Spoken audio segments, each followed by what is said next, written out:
Afghanistan is one of the poorest countries in the world. There is a harsh, almost mystical beauty to the land. Since the fall of the Taliban 4 years ago,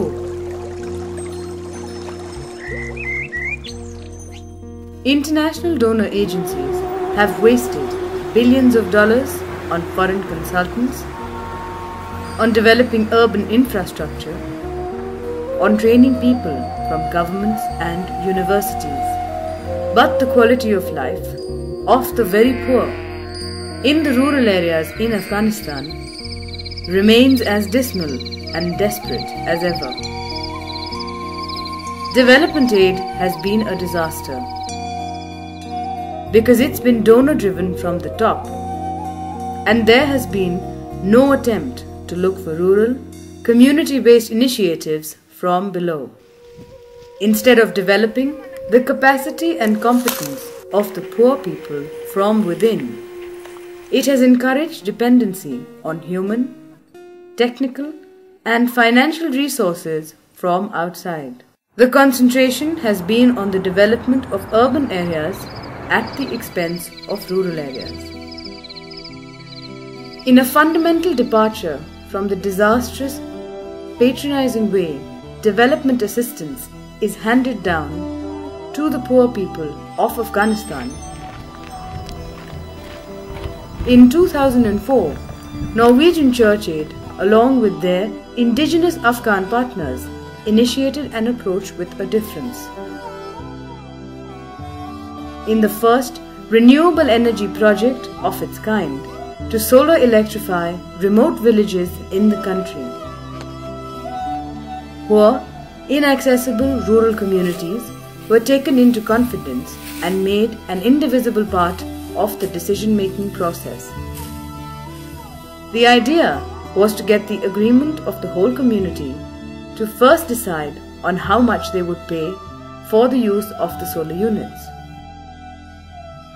اولی که من امروز انجینیر صاحب این تماس گرفتم، اینا گفته که در بدل هر لامپی که روشن میشه در خانه ماهانه مبلغ 20 افغانی هم راست انجینیر صاحب ماهانه مبلغ 20 افغانی پرداخت میشه. هر ماهی در بدل هر لامپی که روشن میشه در خانه مبلغ 20 افغانی بخش زیاد پرداخت میشه. Second, to select very poor, semi-literate men and women rooted in their village with a strong commitment to develop their own community, who were trusted and who had no chance to get a government job, to be trained as barefoot solar engineers. Only after the community was prepared, the technology was introduced.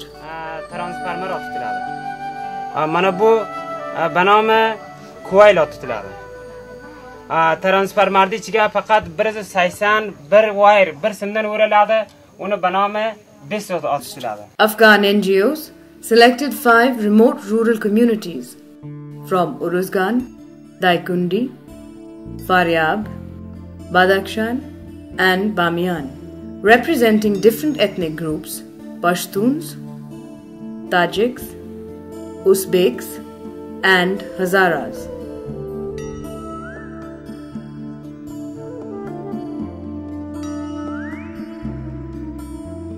اسمم عبد الحميد برزقان ولاد.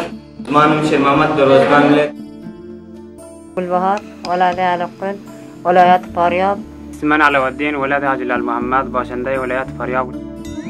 اسم من گلزمان ولایت دایکندی. نام من محمد جان است از ولایت دایکندی.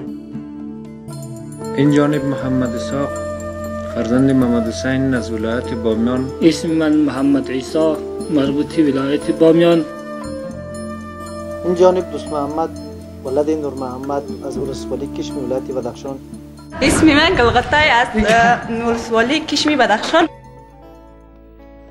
They had never been outside their province, but for 6 months, from February to July 2005, 7 men and 3 women left their families for India to be trained at the Barefoot College, Dulonia, Rajasthan.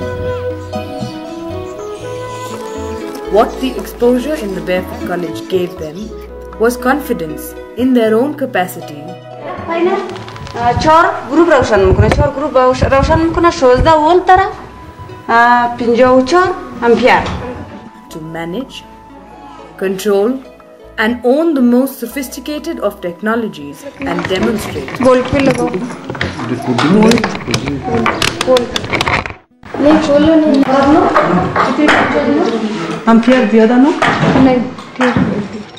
That this is possible at the village level without any technical help from outside. Popping connector, topping connector. No problem.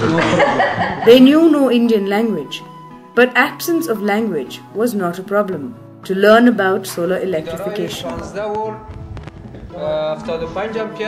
48 volt system. One panel, two panel, 3, 4. Yeah. 4 series connection. Minus to plus. Yes. Series connection. Series connection. With parallel plus 2 plus minus 2 minus. Yes. Power supply was the volt. This inverter was the volt. Output ये volt. इधर पुख्ता मालूम उधर बाद में connection ये. Without the written word or any verbal communication, fabricating charge controllers was not a problem.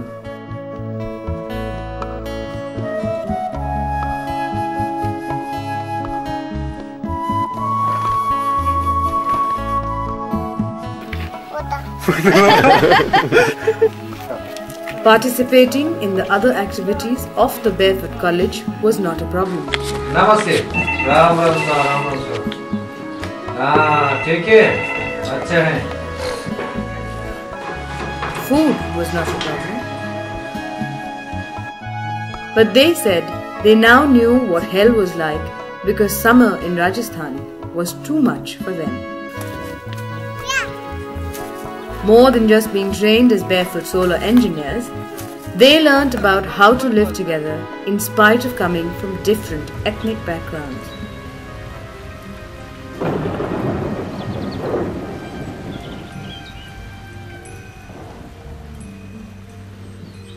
They learnt about the importance of collecting rainwater from the roofs of schools into underground tanks so that no rainwater or snow was wasted.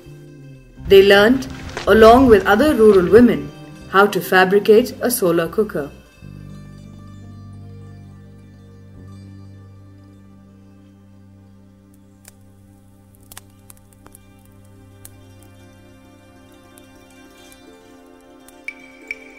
After 6 months of practical training, they came back to their villages. Within 20 days of their arrival home, the solar units arrived in their villages. They set up the rural electronic workshop first, so that if any repair were needed, they could do it on the spot.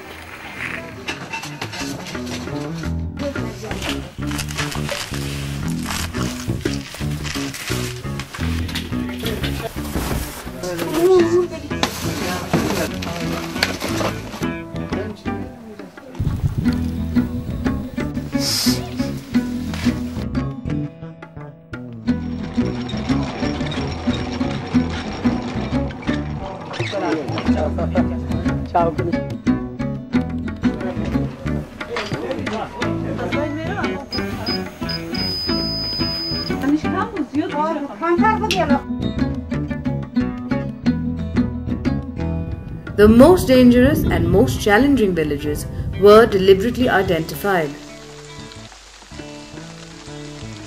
If it could work in these villages, it could be replicated everywhere. In the National Solidarity Program of the government, the choice of technology is left to the Shuras. Engineers come from outside the village to install the diesel generating sets and repair solar units. But the barefoot approach is radically different. It is to train the poor to carry out all the repairs themselves. Within 2 weeks of the panels arriving in the villages, all the houses were electrified.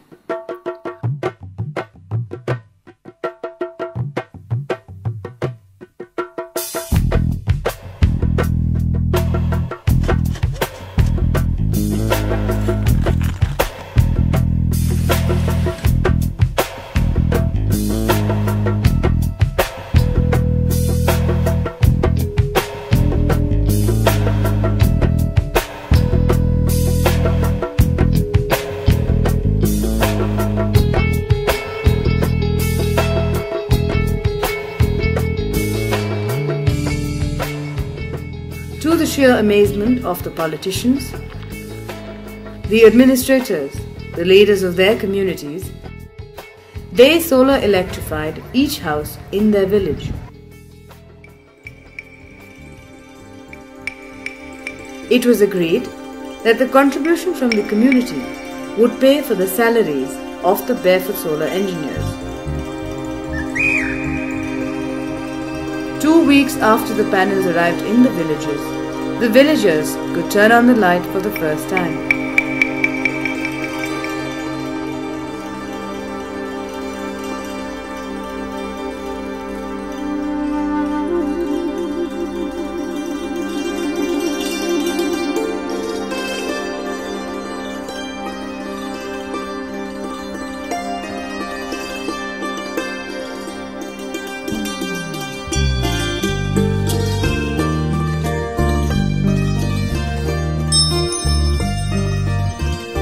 What has been the impact? How has solar light changed the lives of the people? It has increased income-generating activities like weaving carpets and kilns and other traditional handicraft skills. خاطر بچه‌ها قالین می‌بافد درس می‌خوانند دیگه کارها اگر پیدا شه از برق استفاده می‌کنند هر کار ماشین بازی موشه قالین بافی موشه سنگ ریش موشه هر کار انجام میشه especially among women, bound to remain in their houses because of cultural restrictions. It has improved the quality of life, creating space for a whole new world of opportunities.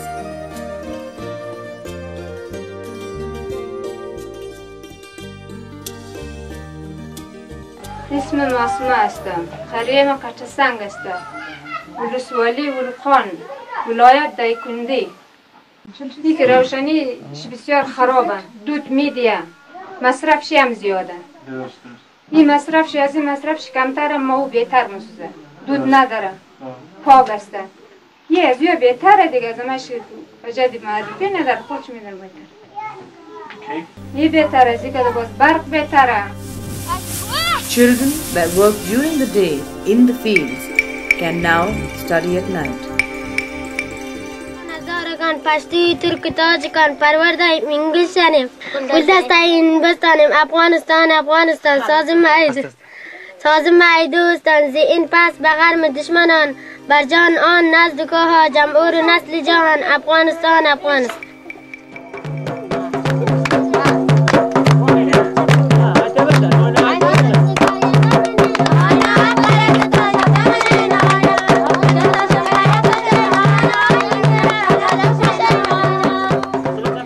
In all the 5 regions, the solar lights became a powerful attraction, with surrounding villages eager to be part of this miracle. In a quiet way, 3 of the 5 communities created history by choosing 2 couples, husband and wife, and 1 mother and son, thus enabling 3 women to be trained as solar engineers. Never before in the history of the country have semi-literate women from remote villages ever been selected by the Shura for training, let alone to be solar engineers. A woman solar engineer could now gain access into households with only women present for repair and maintenance of the solar light. می باشم که من مدت 6 ماه در بیرفوت کالج تولونیا درس خواندم و بعد دوباره موفقانه بعد از 6 ماه به وطن بازگشتم و همه چیز آموختم به صورت منظم درست و بعد از رسیدن سامانه های ما که این تقریبا 1 ماه میشه ما به تعداد 21 فامیل برای از اینا برق دادیم و رسانیدیم موفقانه که همین دوستای ما که دوباره آمدن از دیدن کردن که ما همه چیز ما منظم و صحیح بود. آدمین در قریه ها و 10 دانه لانتین در اینجا آمدیم در 30 خانه توزیع کردیم اینا را. شاید که اینا از پیش ما خوش باشد در خانهشان روشن شده اینا خوش هستن از ما و دیگه قومای ما چی میکنه که خواهش میکنه و برق بازم زیاد بده دوباره برق بده خانه باقی ماندگی هم روشن شود ما از پیش اونا بسیار خوش هستیم. Never in known memory, in Afghanistan, have the men and women sat together in public meetings. In Daikundi, when Gul Zaman went and sat with the men at the Shura meeting, she demonstrated her courage to change a custom and tradition as old as time. She said to the Shuras, she was first an engineer and then a woman. ترنگا یاد نداشتم دیگه بودیدم از کار غریبی خانه خود دیگه هم وضعیت زندگی مساعی نبود. بعد از اینکه ما که می کار یاد گرفتیم از خدا امید داریم که شاید زندگی ما خوبتر شود دیگه مردم شاید پیشرفته تر شود می قریه ما خوب شود مردم راحت تر شود این فکر را داریم. The life of the solar panel is 25 years. The batteries have to be changed every 5 years. Families used to spend about 200 Afghani per lamp per month buying kerosene after walking 10 kilometers only for lighting. تیل کم مصرف داره. برق کم مصرف. کم مصرف است. درست. تیل اگر در ما یک گلن میکنیم دیگه کم مصرف میشه. برق وقت زیاد. تیل که بسیار کم مصرف. چه کم مصرف؟ در ماه 200 روپیه که اینه بسیار میشه خود.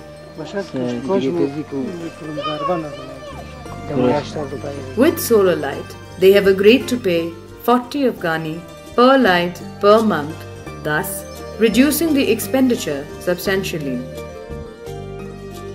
Each solar unit gives 4 lights. Each light 10 times stronger than a kerosene lamp.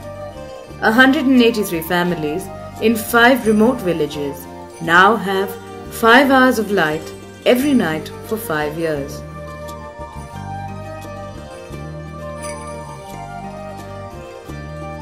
What did it cost? Was it cost effective? It has been calculated that the whole process from the selection and identification of the barefoot solar engineers, the cost of travel and their training, the cost of purchasing, insuring and transporting all the solar panels and batteries to fully solar electrify 5 complete villages is what the UN and World Bank spends on one consultant sitting in Kabul for 1 year.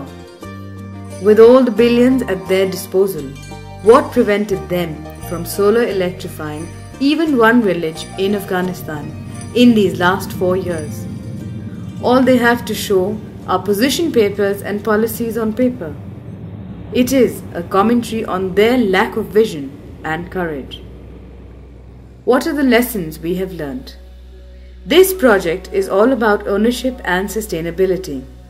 That the answer in Afghanistan is to demystify technology and decentralize the control, management and ownership of solar technology right down to the community level.